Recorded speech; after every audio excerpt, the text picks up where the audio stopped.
کے دیوانوں آج ہم تکلیف سے گزر رہے ہیں، مسجدیں ہماری شہید کی جا رہی ہیں، نوجوان ہمارے شہید کیے جا رہے ہیں، بچیوں کے ساتھ بلاکار ہمارے کیے جا رہے ہیں۔ میری قوم کے جوانوں کبھی تم نے غور کیا اس کی وجہ کیا ہے؟ 313 تھے میدان میں نکل جاتے تھے چھکے چھڑا دیا کرتے تھے، 1000 تھے میدان میں نکل جاتے تھے چھکے چھڑا دیا کرتے تھے، آج تم کروڑوں میں موجود ہو، تب لوگ کہتے تمہیں بھگا دیا جائے گا، تمہیں نکال دیا جائے گا، بھارت سے مریم میٹ کر دیا جائے گا، تمہارے بچوں کو یہاں سے بھگا دیا جائے گا۔ اس کی وجہ کیا ہے؟ اس کی وجہ یہ ہے ڈاکٹر اقبال نے فرمایا نبی کے مصطفیٰ کو چھوڑنا ہے وجہ بربادی، اسی سے قوم دنیا میں ہوئی اپنی ہمیں کرنی ہے شہنشاہ وفا کی رضا جوئی، اگر وہ ہو گئے اپنے تو رحمت پروردگار اپنی۔ نبی کے دیوانوں اپنے بچوں کو اسلام سمجھاؤ، اپنے بچوں کو اسلام سکھاؤ، اپنے بچوں کو بتاؤ بیٹا گاڑیاں بنا رہے بنا لو، بیٹا بلڈنگیں بنا رہے بنا لو، بیٹا اچھے موبائل رکھتے ہو رکھ لو، بیٹا اچھے کپڑے پہنتے ہو پہنو، لیکن بیٹا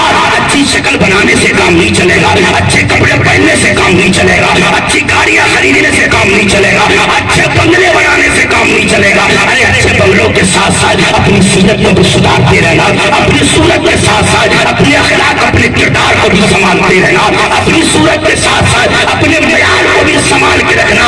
اپنے بچوں کو سمجھاؤ بیٹا سب کچھ بننا لیکن کبھی غدار رسول مت بن جانا، بیٹا سب کچھ بننا لیکن کبھی پیر کا باغی مت بن جانا، بیٹا سب کچھ بننا لیکن کبھی شرابی مت بن جانا، بیٹا سب کچھ بننا لیکن کبھی کسی کی بچی کے ساتھ غلط نظر مت دیکھنا۔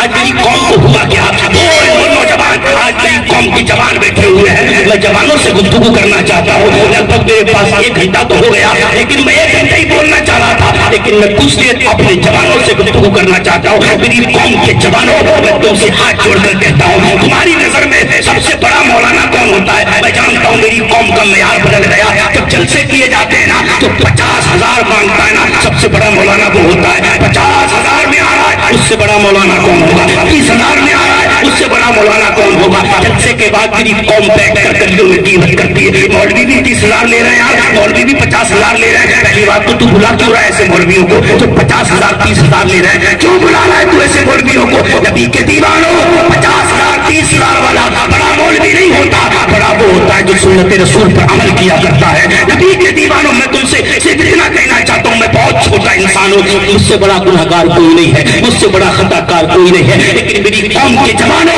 اپنے مصطفیٰ کے دین کو بچا لو، اپنے نبی کے دین کو بچا لو، اپنے نبی کے قرآن کو بچا لو، اپنے نبی کے دین کو بچا لو۔ یہ وہ دین ہے جس کے لیے مصطفیٰ نے طائف کے میدان میں پتھر کھائے تھے۔ اما عائشہ نے میرے نبی سے پوچھا یا رسول اللہ آپ یہ بتائیں آپ کی زندگی میں سب سے زیادہ سخت دن کون تھا؟ کیا سب سے زیادہ سخت دن احد کا دن تھا؟ میرے نبی فرماتے عائشہ نہیں، احد کا دن نہیں تھا، سب سے زیادہ مشکلات کا دن تو میرے لیے وہ تھا جب میں طائف میں اپنا دین لے کے گیا تھا، جب میں طائف میں اپنا دین لے کے گیا اور جب میں طائف میں پہنچا تو طائف کے 3 بڑے سردار تھے، میں ایک کے پاس گیا اور میں نے کہا یہ قرآن جو ہے نا یہ اللہ کی کتاب ہے، اللہ نے مجھ پہ نازل فرمائی ہے، میں اللہ کا نبی بن کے آیا ہوں، لوگوں کی ہدایت کے لیے آیا ہوں۔ تو اس سردار نے میری مذاق بنائی اور کہا دیکھو پہننے کے لیے کپڑے نہیں ہے، اللہ نے اسے نبی بنا کے بھیجا ہے۔ میں دوسرے سردار کے پاس گیا، اس سے میں نے یہی کہا تو اس نے کہا دیکھو کھانے کے لیے اس کے پاس کچھ نہیں ہے، اللہ نے اسے رسول بنا کے بھیجا ہے۔ میں تیسرے کے پاس گیا،